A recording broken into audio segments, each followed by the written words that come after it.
Cabeça do óculos. Você será você? Você é. Parecendo um Chaves?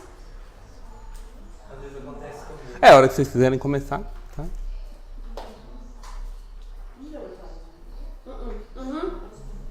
Não, no meu falta 5. Tá errado. Meu falta 4. 2.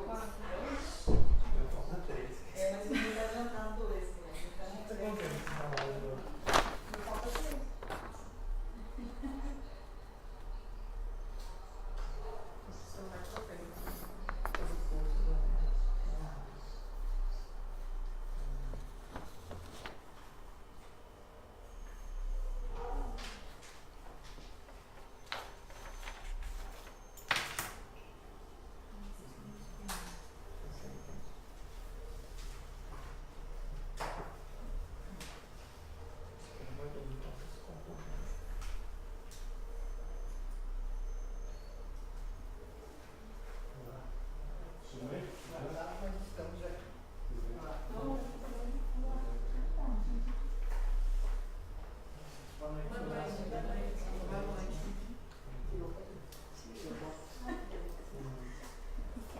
Boa noite. Boa noite, Boa tudo noite. bem?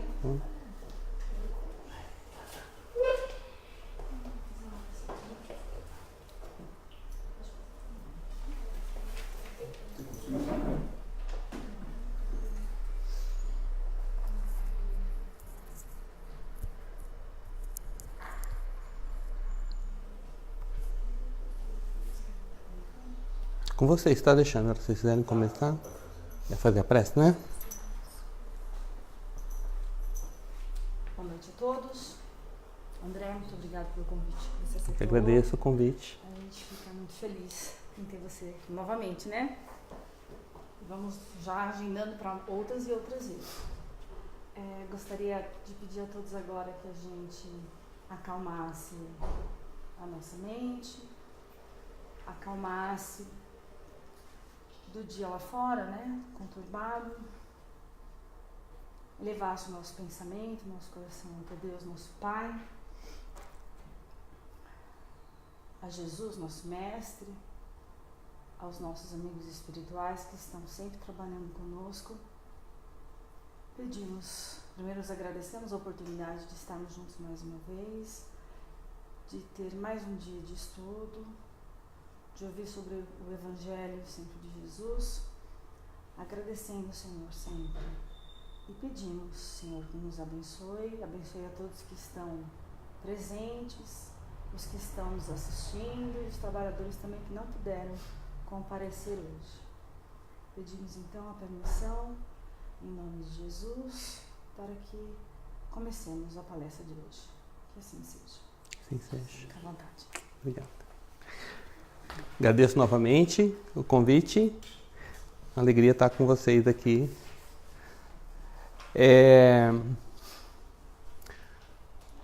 Aquela mulher havia sido flagrada em adultério. Naquela época, isso era punido com apedrejamento até a morte em praça pública. E esse era o destino que ela deveria seguir, segundo as leis daquela época e daquele lugar. Porém, para a sorte dela, naquela ocasião, havia um certo Jesus de Nazaré na cidade e alguns doutores da lei, alguns sacerdotes que determinavam a punição segundo a lei da época, sabiam que Jesus estava na cidade e tiveram uma ideia infeliz. Aquelas mentes inteligentes, brilhantes, mas um coração endurecido, viram naquela oportunidade mais uma chance de incriminar, de colocar Jesus numa situação difícil, porque Jesus incomodava muito eles, Jesus incomodava demais, porque Jesus pregava amor, pregava perdão, numa época de uma sociedade muito rígida, muito endurecida, como ainda infelizmente é a nossa. E Jesus era tido como alguém que pervertia a ordem social, a ordem religiosa. E eles já haviam tentado mais de uma vez colocar Jesus numa situação difícil. Uma vez, inclusive, mostraram para ele uma moeda do dinheiro que eles usavam. Eles estavam sob o jugo do Império Romano, né? E eram forçados a pagar impostos pesados. E isso incomodava muito o povo hebreu, né? Que é do povo hebreu que nós estamos falando. E eles chegaram para Jesus com a moeda e falaram: mestre, nós somos forçados pelos romanos a pagar um imposto muito alto, né? Nós devemos ou não devemos aceitar esse jugo?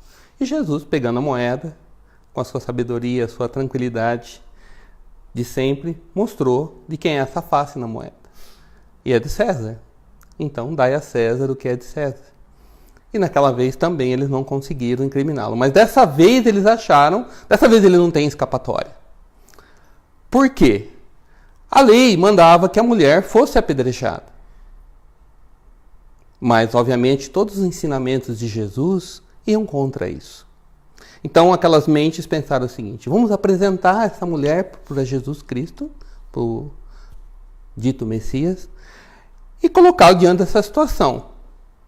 Se ele concordar com a lei, ele vai estar indo contra tudo que ele acredita que ele prega, né?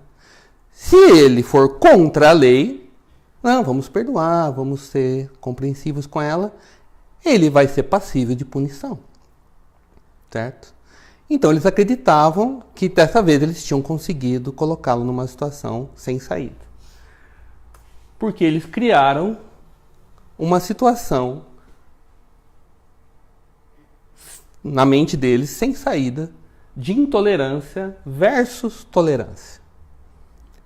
O Cristo seria intolerante com a mulher e ordenaria que a lei fosse aplicada? Ou ele exerceria tolerância, perdão, complacência? Qualquer uma das duas opções, eles viam uma saída para incriminá-lo dessa vez.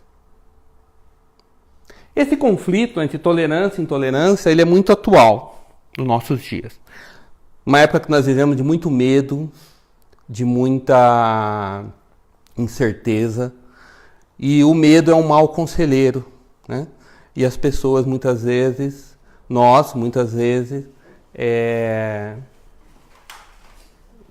optamos por uma intolerância com medo, por exemplo, de um crime, de uma pessoa que possa nos causar algum tipo de dano físico, algum tipo de dano material, algum tipo de prejuízo. Eu pelo menos vejo assim, a eleição de Donald Trump nos Estados Unidos tem tudo a ver com isso, com medo, né? Uma pessoa extremamente intolerante, rígida, eleita de uma maneira inesperada, né? Pelo medo, né? Uma pessoa que está exercendo, vocês têm acompanhado várias situações de intolerância contra estrangeiros, intolerância contra países, né? Uma pessoa extremamente intolerante. Por outro lado, a tolerância, né? Você tem muitos grupos de tolerância, mas a tolerância pode cair na conivência. Se eu for tolerante com uma injustiça, se eu for tolerante com um erro, eu estaria sendo cúmplice de algo que é prejudicial. Eu posso, às vezes, até estar renunciando à minha responsabilidade por ser tolerante com uma situação, conivente com uma situação, né, com um erro, com algum tipo de conduta inadequada, seja coletiva, seja individual. Então, esse conflito de tolerância versus intolerância, ele é muito real na nossa vida. E às vezes a gente pode, e muitas vezes, eu pelo menos experimento isso, você fica na dúvida, né? Tolerar ou não tolerar aquela situação, né? Agir, tomar uma atitude para parar, para modificar, ou aceitar, né? Você vive isso na educação, você vive isso nas questões sociais, em várias situações. Então, esse conflito, essa tensão entre tolerância e intolerância, ela é real nas nossas vidas. E eles acreditavam que tinham colocado Jesus, como se diz, numa situação sem saída. Então, aquela mulher foi conduzida à presença do Cristo. O texto bíblico diz o seguinte: ela foi colocada no meio da multidão.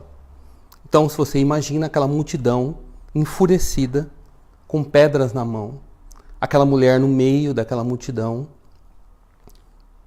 aos prantos,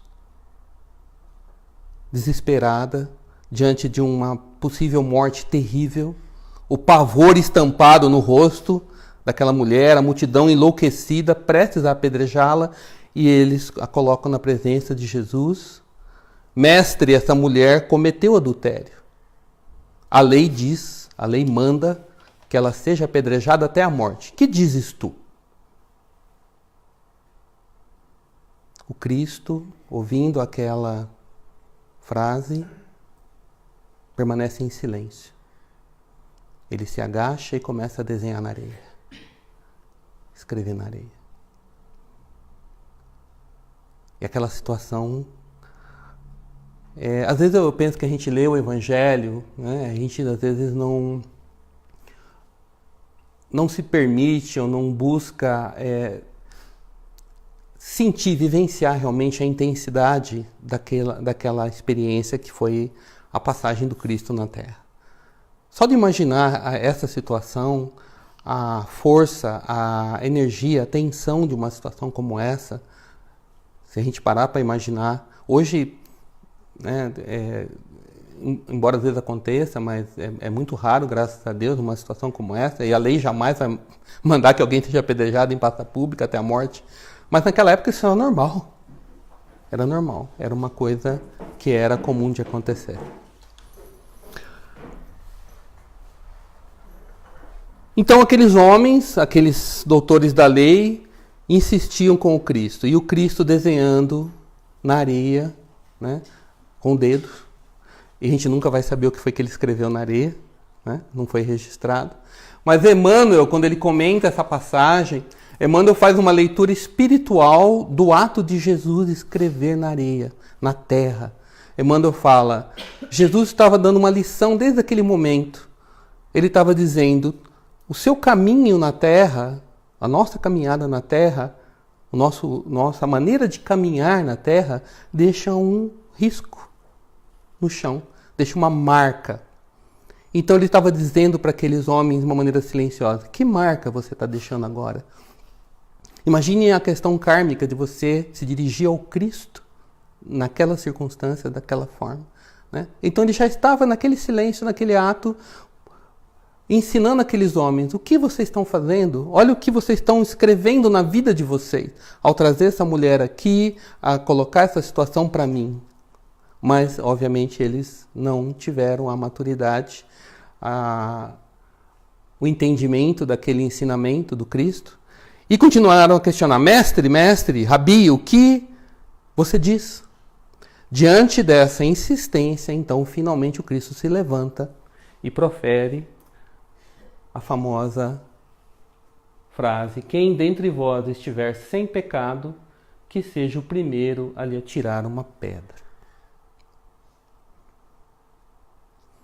Teilhard de Chardin, um filósofo católico, mas muito espiritualizado, com ideias muito interessantes, ele tem uma frase que eu gosto muito, ele fala assim, a convergência se atinge pela elevação.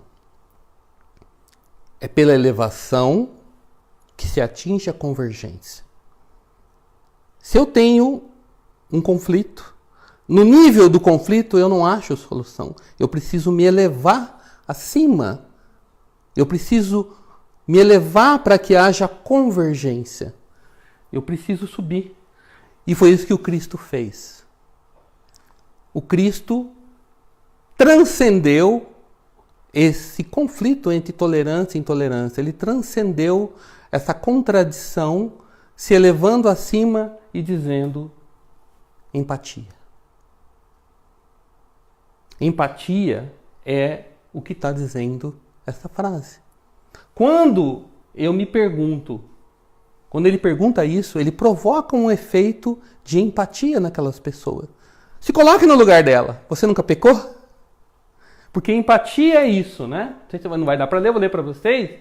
Empatia, né, da origem grega, significa a capacidade psicológica para sentir o que sentiria outra pessoa caso estivesse na mesma situação vivenciada por ela.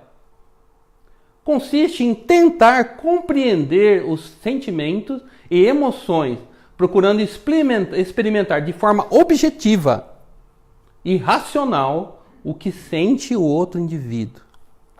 Então, é uma capacidade, toda capacidade tem que ser desenvolvida. Eu posso ter uma facilidade por uma coisa, eu posso ter uma pessoa que tem uma facilidade para desenhar ou para qualquer coisa. Mas só vou ser um bom desenhista se eu exercitar essa capacidade, se eu treinar. Então, a empatia tem que ser treinada e ela é uma capacidade psicológica, né? Para que você sinta o que a outra pessoa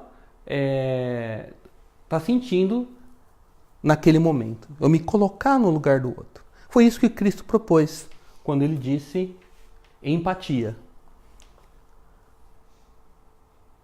E ao fazer isso, ele despertou naquelas pessoas um processo, em cada uma daquelas pessoas ele despertou um processo, que nós vamos desenvolver um pouquinho mais aqui, mas um processo interior, como era todo o trabalho dele, né?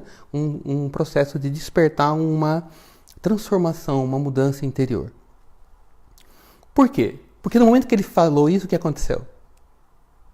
A multidão se cala imediatamente. E o que acontece depois? A gente vai ver. Cada uma daquelas pessoas recebeu no seu íntimo uma semente de um processo que se iniciava ali naquela hora. Todos se acalmaram. Todos se acalmaram. Porque o Cristo exerceu empatia com eles também. Ele se colocou, ele se permitiu, com o seu amor infinito, se colocar no lugar daquelas pessoas, entender a limitação, entender a dureza daqueles corações, e a partir disso, vendo compreendendo essa situação, ele aí se elevou a partir daquele ponto, né? Mas primeiro ele não vou exagerar de dizer que ele se igualou, mas ele olhou para aquelas pessoas com muita atenção, com muito carinho, e compreendeu aquela dureza, aquela ignorância rude daquele povo. E eu me atrevo a dizer que ainda hoje, né, muitas vezes a gente quer atirar pedras, né? Mas o que significa o ato de atirar pedras? Quando eu vejo, no caso, a mulher representava o pecado, né? Aquela mulher representava o pecado, ela era uma adúltera, né? Ela tinha sido flagrada em adultério, certo? Quando eu vejo alguém que comete um ato que eu considero reprovável, né? Não vou nem entrar no mérito, vamos supor que eu considero reprovável aquele ato, por algum motivo, algum valor que eu tenha, né? Eu tendo, num primeiro movimento, eu posso ter esse movimento da reprovação. Mas o que na verdade estava sendo apredejado ali? Do ponto de vista psicológico. Vamos aprofundar. Porque o Espiritismo, né, quando você pega o Espiritismo, isso Kardec coloca lá na Revista Espírita, Jornal de Estudos Psicológicos. Né? Quando você pega o prefácio da Revista Espírita, Kardec prefaceia assim, Jornal de Estudos Psicológicos. E a psicologia era uma coisa nascente naquela época ainda, mas Kardec já enxergava dessa forma. Ele era um pedagogo, um educador, né? Então o Espiritismo, ele não é uma religião formal, no sentido de, nós sabemos, nós não temos ritos, nós não temos uma estrutura rígida, mas é uma religião, né? É uma religião, é uma filosofia, uma ciência que deve mexer com a nossa psique, ela deve mexer com o nosso íntimo, né? E a maior parte da nossa psique não é consciente. Eu sou um espírito milenar com milhares de vidas, todos nós somos. Isso que está aqui interagindo agora é uma pequena fração do que nós somos. Alguém, uma formação de algumas décadas aí que nasceu e está crescendo aqui, uma encarnação, como a gente costuma dizer, mas nós somos espíritos muito velhos na Terra, milhares de vidas. É isso que nós somos. E onde está tudo isso? está numa região que se costuma chamar de maneira genérica inconsciente. É a bagagem espiritual. O Espiritismo nos traz essa realidade, mas muitas vezes a gente não olha dessa forma. Nós não olhamos dessa forma a nossa realidade íntima, a nossa bagagem espiritual. O Espiritismo nos chama a olhar para isso. E quando eu olho para esse mundo interior, que é um mundo inteiro mesmo, né? De realidades, de experiências, de conhecimentos. Imagina quanto conhecimento a gente tem, de milhares de vidas, né? Nós temos coisas boas, coisas não tão boas, né? Nós temos luz, nós temos sombra. E quando eu quero apedrejar alguém, com certeza a minha sombra que está chegando para mim muito forte. Tá? Quando eu quero apedrejar alguém, no sentido, obviamente, não literal, mas no sentido metafórico, né? de um apedrejamento verbal ou até mental, né? Na maioria das vezes, eu quero... O que aquelas pessoas estavam querendo apedrejar? Não era a mulher, eles nem sabiam quem ela era. Eles queriam apedrejar o pecado. De alguma forma, ao matar aquela mulher, intimamente, eles queriam, e eu quero, quando eu faço isso, matar o pecado em mim. Isso chama-se projeção em psicologia. Eu projeto toda a minha sombra, todo o meu pecado, entre aspas, usando um termo comum, mas tudo aquilo que me incomoda em mim, toda conduta que não é boa, e eu vejo alguém que eu identifico aquela conduta, mas eu não identifico em mim, eu projeto inconscientemente naquela pessoa. E às vezes a reação é tão desproporcional, porque na verdade aquela repulsa, aquela reprovação é uma autorreprovação, é uma autorrepulsa. É lógico que conscientemente eu não processo isso dessa forma. Mas emocionalmente eu descarrego tudo isso porque, na verdade, é a mim mesmo que eu estou repelindo. Ou a parte de mim que não me agrada e eu não aceito, mas eu vejo no outro. Porque eu não consigo ainda ver em mim. Então, ao apedrejar aquela mulher, aquelas pessoas estavam apedrejando o pecado neles mesmos. Uma tentativa de matar o pecado em mim. Talvez se ela morrer, o pecado morra junto com ela. O meu pecado. E muitas vezes esse é o processo de eu tentar matar a sombra em mim, destruindo o outro. Depois a gente vai retomar um pouco mais essa questão. Então, ao fazer isso, quando eu digo, quem desse vós estiver sem pecado, seja o primeiro a lhe atirar uma pedra, veja o supremo, a sabedoria psicológica de Jesus. O que ele fez? Ele fez as pessoas se voltarem para elas. Ele fez elas começarem a perceber que quem estava querendo ser apedrejado, na verdade, era meu próprio pecado. A minha própria sombra, minha própria escuridão naquela mulher. Por isso o silêncio. Por isso ninguém mais falou de apedrejar a mulher. Certo? Então, reconhecer esse processo em que eu, muitas vezes... projeto no outro algo que eu não aceito em mim, é fundamental para iniciar um amadurecimento psicológico. Para iniciar realmente um processo de autoentendimento, né? Livro dos Espíritos, questão 700 alguma coisa, não vou me lembrar o número, 900, né? Qual que é o meio de alcançar a felicidade na Terra? Conhece-te a ti mesmo. Né? Aí vem um trecho de Santo Agostinho, longo, né? Santo Agostinho, falando, olha, eu antes de dormir toda noite, né, eu repassava o meu dia, via minhas ações, procurava compreender quais eram os motivos das minhas ações, porque nós agimos muito inconscientemente. Por mais que às vezes eu tenha uma ação, né, por exemplo, se você perguntasse para aquelas pessoas, por que você vai apedrejar aquela mulher? Porque ela cometeu adultério. Essa é uma racionalização superficial do processo. Quantas pessoas ali, essa frase despertou o processo verdadeiro. Mas até isso acontecer era um processo de racionalização superficial, justificado inclusive pela lei. Então isso é tomar cuidado, porque as nossas leis hoje também justificam muitos erros.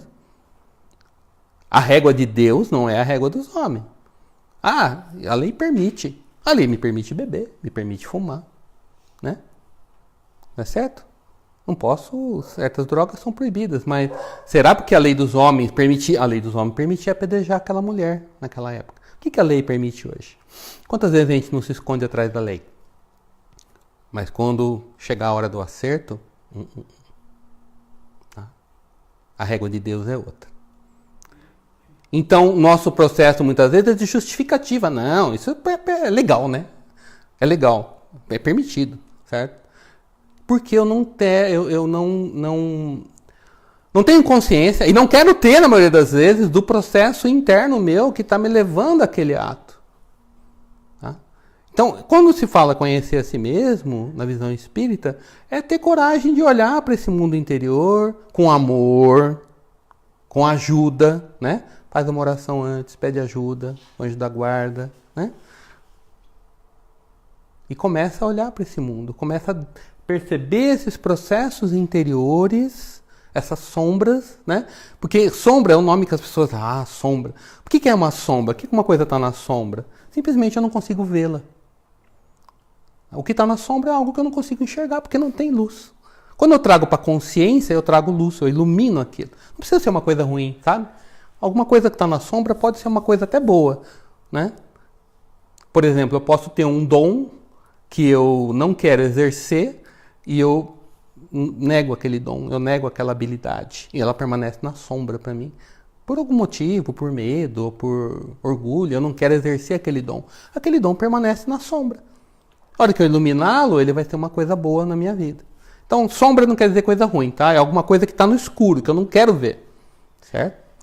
E nós, como espíritos, nós sabemos que nessa encarnação eu tenho um ego, né, por assim dizer, os psicólogos chamam assim, né, que é essa parte de mim que está aqui interagindo com vocês, falando, tá, argumentando, mas eu tenho como espírito imortal toda uma bagagem, né, dentro de mim, que permanece numa região mais ou menos inconsciente, né, não só de outras vidas, mas dessa vida também. Tá? Porque a vida do espírito é uma linha contínua, não tem solução de continuidade. Então, esse processo de apedrejar, levado de um ponto de vista espiritual, ele leva a essa questão interior de falta de autoconhecimento, e o Cristo, na sua sabedoria, com essa frase, ele dispara esse processo. Tá? Ele dispara esse processo de me colocar no papel no lugar do outro, de ter empatia e ao mesmo tempo me enxergar. Porque se eu exercitar isso, você concorda que eu vou começar a me enxergar? Pô, é verdade, eu fiz isso também, ou tive vontade de fazer, né? Porque no Espiritismo, não fazer só porque não teve oportunidade equivale a fazer, né? Está lá no Livro dos Espíritos. Né? Se uma pessoa não faz um ato reprovável só porque faltou a oportunidade, a responsabilidade é a mesma, né? Então, eu não fiz, ou eu quis fazer, não me faltou oportunidade, eu não tive coragem de fazer, né?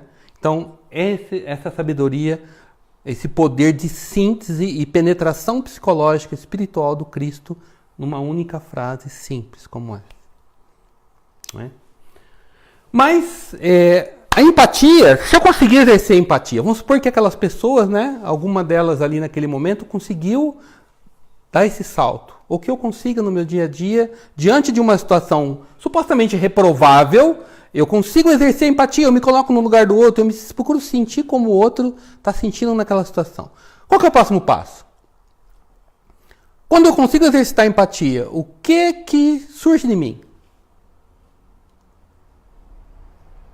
Se eu consigo efetivamente vivenciar uma empatia por uma pessoa, normalmente vai ser uma pessoa que tem alguma atitude que eu supostamente estaria reprovando, ou que eu estou com dificuldade de compreender, né?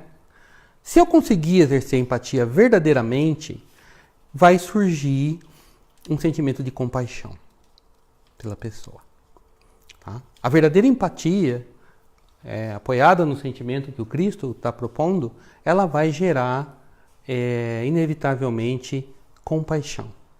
E eu sentindo compaixão, o movimento próximo vai ser do quê? De? Perdão. Muito bem. Tá? Empatia, compaixão, perdão. Famoso perdão. Perdão é outra coisa que merece um olhar mais amoroso, mais cuidadoso. Não é? O que é perdoar? Senhor, perdoa nossas ofensas, assim como nós perdoamos a quem nos tem ofendido. Pai nosso, né? Não podemos deixar passar. O que Jesus quer dizer com isso? O que Jesus quer dizer? Perdoa as nossas ofensas, assim como nós perdoamos a quem nos tem ofendido. Como a gente lê espiritualmente essa frase? Uma leitura superficial, como muitas vezes a gente faz, parece o quê? Que eu estou barganhando com Deus. Concorda? Uma leitura meio superficial, bem superficial e ingênua. Ó, Deus, eu vou perdoar aqui, você limpa minha barra lá. Tá? Perdoa para que seja perdoado. Concorda? Muita gente, infelizmente, olha dessa forma. Né? Deus não barganha, tá? Deus não é passível de barganha. As leis dele são perfeitas e imutáveis. Não dá para barganhar com Deus. É ou não é? Ele é amoroso, ele é compassivo, né? Às vezes tolerante, mas ele também é justo. Tá? Não tem barganha com Deus. Né? Então o que Cristo quis dizer com isso? O que significa do ponto de vista espiritual perdoar? Por que quando eu perdoo, as minhas ofensas são perdoadas? Pensa naquilo que a gente falou agora há pouco. Quando eu quero apedrejar, o que eu estou apedrejando? No fundo. A gente falou agora há pouco. Na maioria das vezes, estou apedrejando a mim mesmo. Eu quero destruir aquilo que em mim me incomoda e eu não reconheço, vejo no outro, né? O evangelho de novo, né? Eu vejo o cisco no olho do outro, mas não vejo a trave no meu, né? Mas no fundo, se eu vi lá, a gente só reconhece aquilo que a gente conhece, concorda? Eu só reconheço aquilo que eu conheço.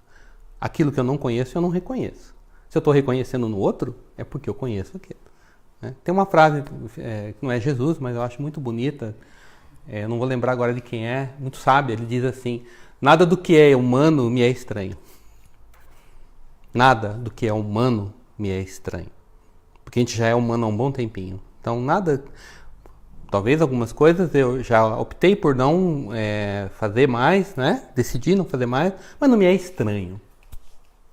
Na minha jornada eu tenho aquilo. Então se eu tenho aquilo em mim como espírito, eu sou passível de desenvolver empatia com relação àquilo. Tá? E é preciso fazer isso. Né? Então, quando se o que eu quero apedrejar no outro sou eu mesmo, no fundo, em maior parte, né, uma parte de mim que eu quero destruir e eu estou jogando no outro, quando eu perdoo o outro, quem que eu estou perdoando no fundo? Eu mesmo. Tá? Então, Deus não precisa olhar, olha, ele perdoou fulano, vamos perdoar ele. Não. O ato de eu perdoar o outro, se for verdadeiro, é auto-perdão. Porque aquilo que me incomoda do outro, na verdade, sou eu.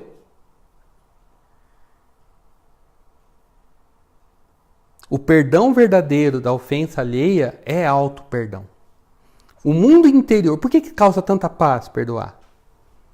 Porque o meu mundo, embora conscientemente a grande maioria das pessoas não compreenda assim, não perceba, mas quando eu perdoo verdadeiramente, é a mim mesmo que eu estou perdoando. É auto-perdão. É autoaceitação. E ao me autoaceitar, isso é amor próprio, é verdadeiro amar-se a si mesmo. Concorda? É o verdadeiro amar-se a si mesmo, uma manifestação dele, é amar-se a se perdoar, verdadeiramente. Não é ser permissivo consigo mesmo, não é nada disso, mas é realmente perdoar, é se aceitar.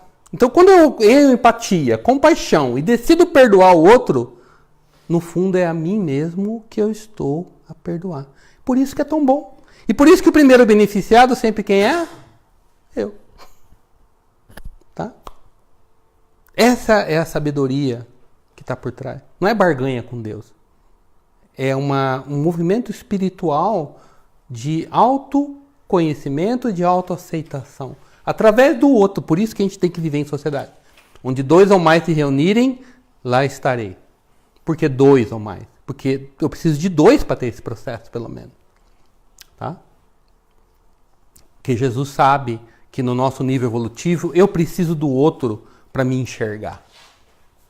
Eu preciso do outro para me compreender ainda. Certo? Então, a sabedoria do perdão e o amor que existe no perdão, no fundo, é, em boa parte, amor por mim mesmo.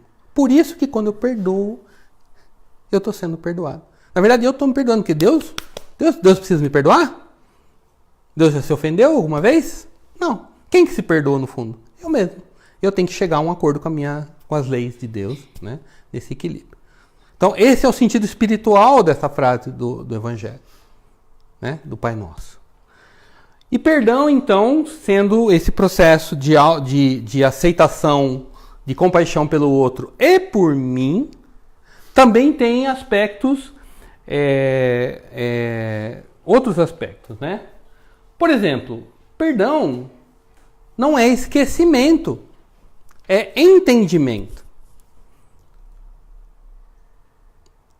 Quando Jesus fala para esquecer as ofensas, só se você tiver com problema de memória, né?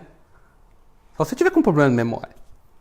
Esquecer? Que história é essa de esquecer? O que significa esquecer as ofensas?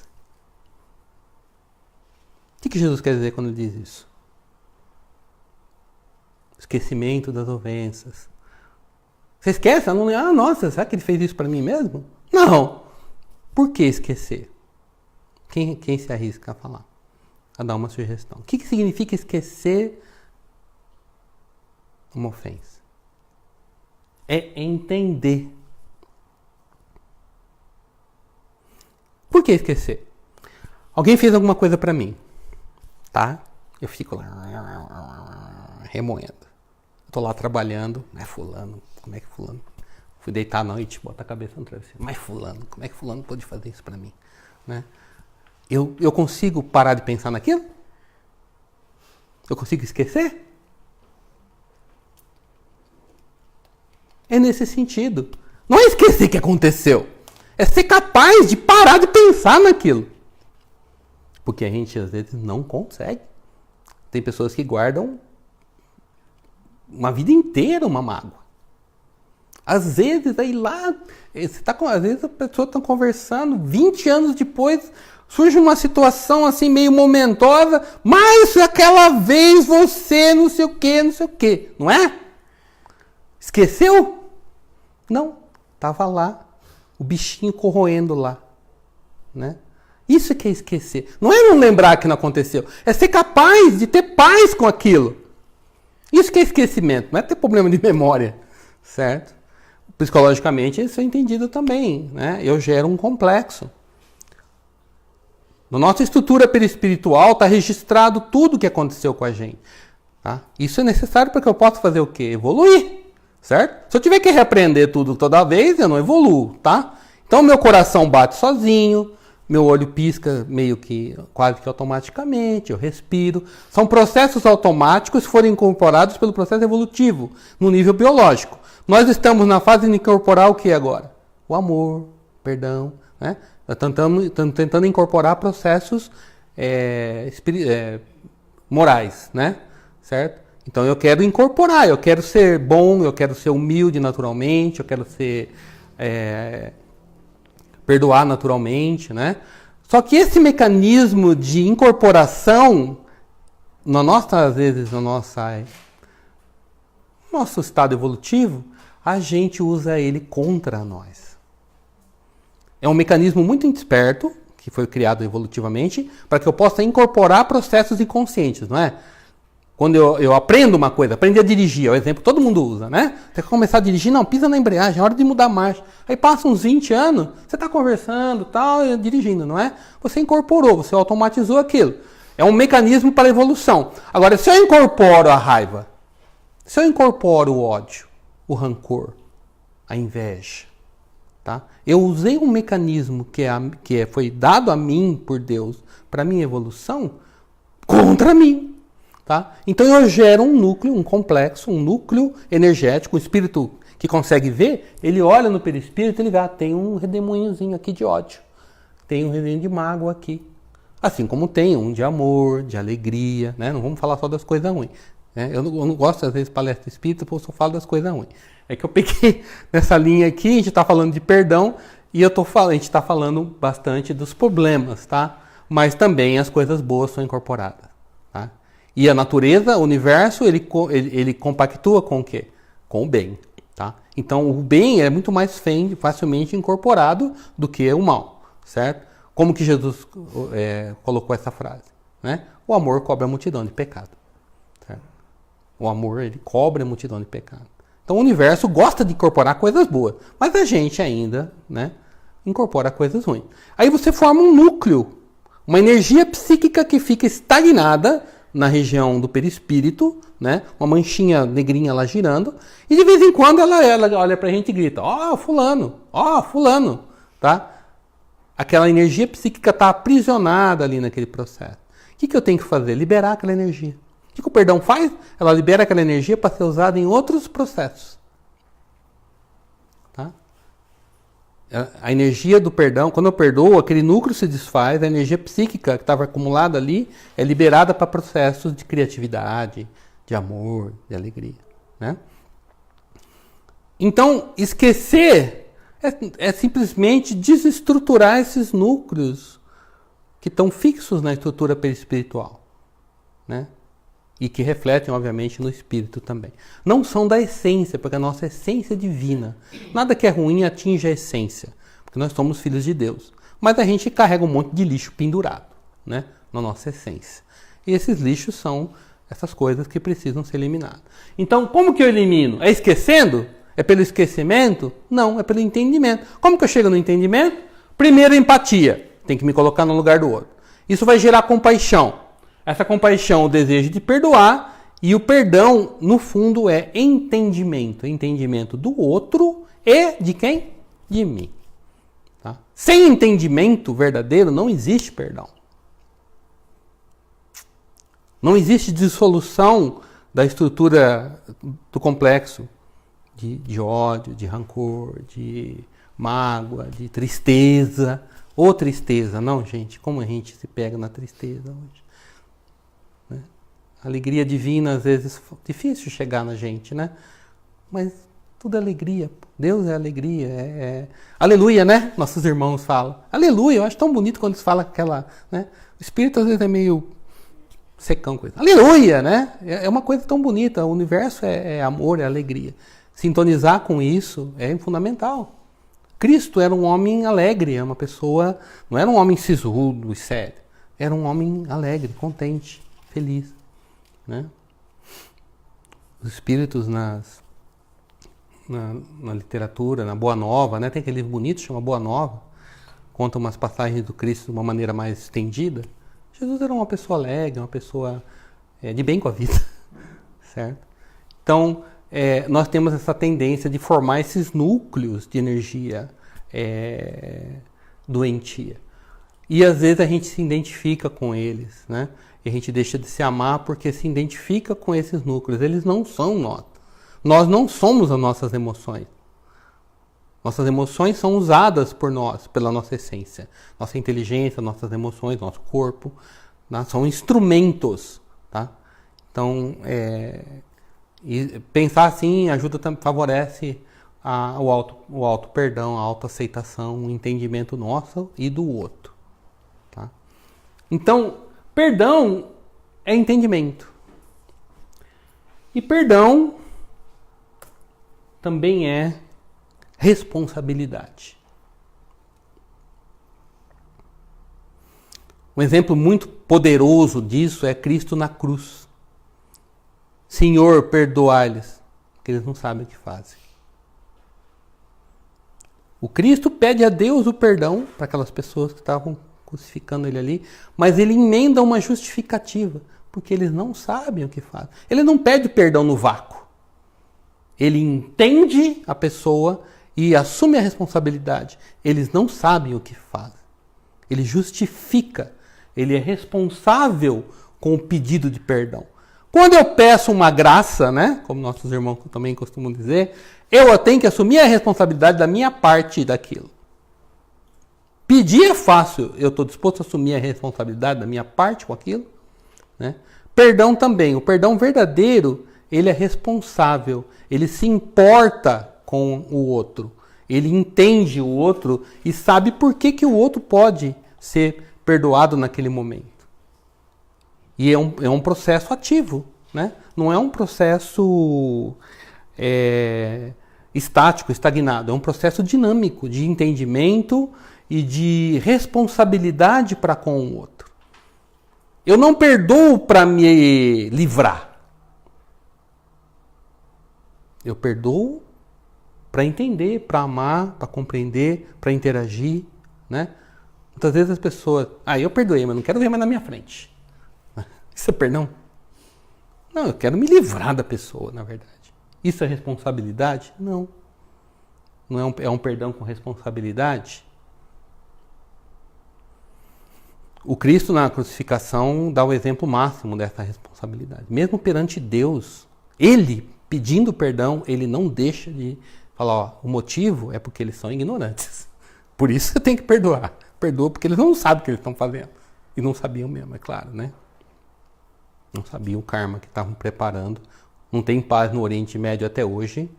Muitas pessoas falam, algumas pessoas já ouvi falar as más línguas. É o karma da crucificação do Cristo. Por que não tem paz no Oriente Médio? Aquela terra vive completa, sempre em conflito, né? É o karma da morte. Sou o karma da morte do Cristo.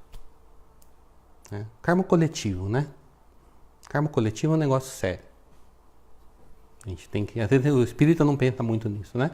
Nós temos... O karma é uma cebola, né? O causa e efeito, né? Algumas pessoas não gostam de usar esse termo oriental. Causa e efeito, né? A lei de causa e efeito é como uma cebola. Eu tenho a responsabilidade de causa e efeito comigo mesmo. Se eu morasse no deserto, isolado, eu ainda teria uma responsabilidade comigo mesmo.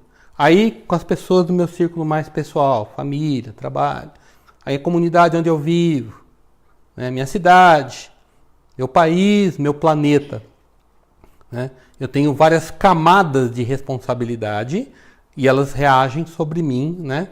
Então, uma coletividade, os hebreus no caso, né? O povo hebreu que crucificou Jesus, né? Com certeza é um karma, é uma responsabilidade muito poderosa, muito pesada, né? Que eles têm que, de alguma maneira, achar solução para isso, né? Qual que é uma responsabilidade coletiva do Brasil muito séria? Qual que é uma responsabilidade coletiva do povo brasileiro que é muito séria? Oi? Guerra do Paraguai, né? E a outra? A escravidão. Tá? A gente não acertou isso ainda. Vamos ver se a gente consegue, né? Temos que acertar, não tem jeito. Então, perdão também implica responsabilidade. E também no nosso episódio, na nossa história, o que acontece logo depois quando as pessoas silenciam. Voltando na nossa história. Né? Ainda também ali tem um exemplo dessa responsabilidade. O que acontece? Quem lembra? As pessoas começam a ir embora, certo? Quem vai primeiro? Quem lembra? Quem que sai primeiro da multidão? Os mais velhos. O Evangelho fala. A multidão se silencia e começa a debandar os mais velhos primeiro. Porque é óbvio que aquilo ali mexeu nos mais velhos primeiro. Né? Aí só fica quem? Jesus, a mulher e os apóstolos. 2 ou 3 apóstolos. Certo? Aí Jesus vira para ela e fala: mulher, alguém te condenou? Não, Senhor. Então eu também não te condeno. Vai e não peques mais. Responsabilidade. Jesus foi conivente simplesmente? Ele deixou de alertá-la do que ela tinha feito era uma coisa perigosa para a evolução espiritual, ela podia ter se comprometido espiritualmente? Ele não deixou. Ele foi responsável. Vai e não peques mais. De novo, o equilíbrio entre tolerância E intolerância, na verdade, é a transcendência disso. Né? Jesus não foi conivente com ela. Ele alertou ela. A gente sabe, nós sabemos que, por Emmanuel, que a maioria das pessoas que Jesus curou voltou a adoecer. Né? Porque eles não seguiram esse conselho do Cristo. Não peques mais. Né? Foi assim, a gente, do ponto de vista espiritual, a gente sabe que nem mesmo Cristo poderia suspender a responsabilidade de uma pessoa. Né? O que eram as curas de Jesus, então? Se uma pessoa estava naquela situação, obsediada, doente, havia um processo de causa e efeito envolvido, certo? Jesus chegava e curava. Ele estava removendo a causa e efeito? Não. O que era aquilo ali? Era um ato de misericórdia. Era uma, como a gente fala, uma intercessão, né? Era a intercessão, né? A intercessão do próprio Cristo. Vocês sabem a ideia de intercessão, né? É quando uma pessoa mais evoluída se volta para uma pessoa que está num estado mais, né, complicado, e você usa o seu mérito para me beneficiar. Isso existe no mundo espiritual. A gente vê nos romancezinhos, né? A mãe que vai lá pedir, ajuda meu filho está lá na terra, não sei o quê, né? É ela que está intercedendo por algum mérito que ela possa ter, ela dispara um processo intercessório. Mas também só existe com responsabilidade. Intercessão traz responsabilidade. Eu me lembro uma vez, nunca esqueço, uma senhorinha que eu conheci, espírita de Bauru, já desencarnou, né? Médium, pessoa que chegou no espiritismo assim com dificuldade, mas depois se tornou uma trabalhadora muito legal, né? E ela me contou uma vez isso em particular, que uma sobrinha dela estava numa situação complicada, né? Pessoa jovem, às vezes cometendo uns erros assim meio, né? E ela chegou, ela tinha uma facilidade assim de interação com o plano espiritual. Ela chegou, ó, ajuda lá, né? Intercede lá, corta esse processo, né? E aí o mentor dela chegou para ela e falou: tá, mas você assume a responsabilidade? A gente corta, a gente resolve. Você assume a responsabilidade da menina? Ela assumiu? Não. Ela voltou atrás. Porque ela percebeu que ela estava sendo irresponsável. Impedir uma intercessão. Aquele processo era educativo para a moça. E ela queria simplesmente que o sofrimento da sobrinha acabasse. Né? Então ela pediu uma intercessão, e a hora que o Espírito chamou ela na responsabilidade, ela falou: não, tá bom, tá certo. Ela não aceitou. E depois ajudou, lógico, ajudava, estava sempre presente, mas ela desistiu. Né? Esse é o perigo do mundo espiritual também, né? Cuidado com o que a gente pede. Muita gente é um pouco... E há sempre algo que atendem. Há um preço adequado, sempre vai haver os que vão atender. É preciso tomar cuidado. Né?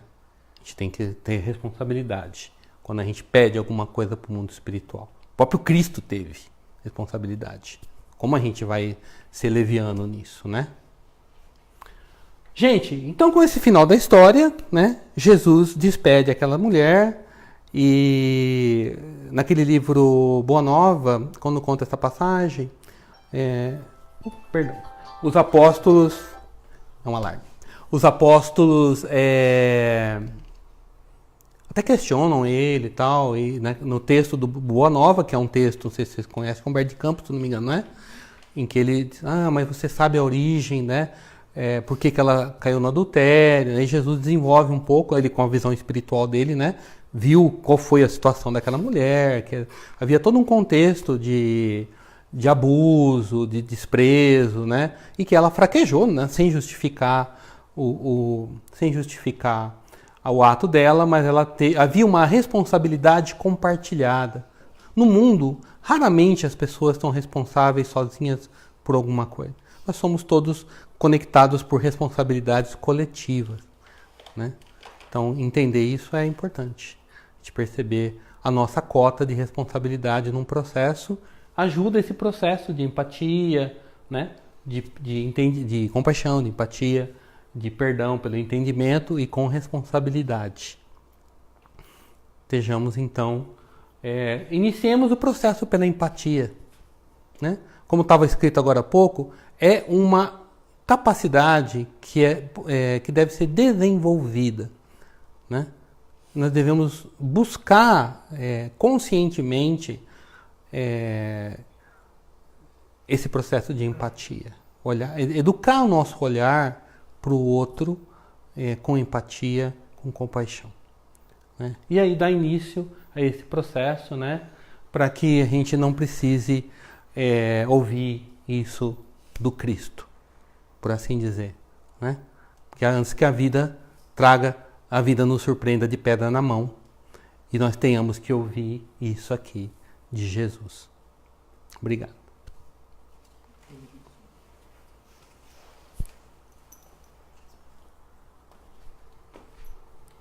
André, a gente que agradece.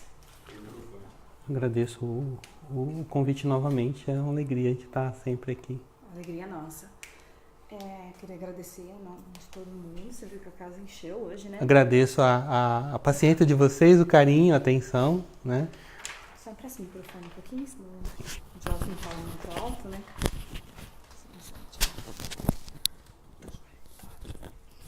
Então a gente queria agradecer e eu acho que o tema que você trouxe, que resultou no perdão, é um tema muito debatido ainda, né? E a gente fala em perdão e a gente acaba não conseguindo mesmo ter essa visão que você trouxe hoje. Foi muito produtivo, eu acredito que para todos nós, né?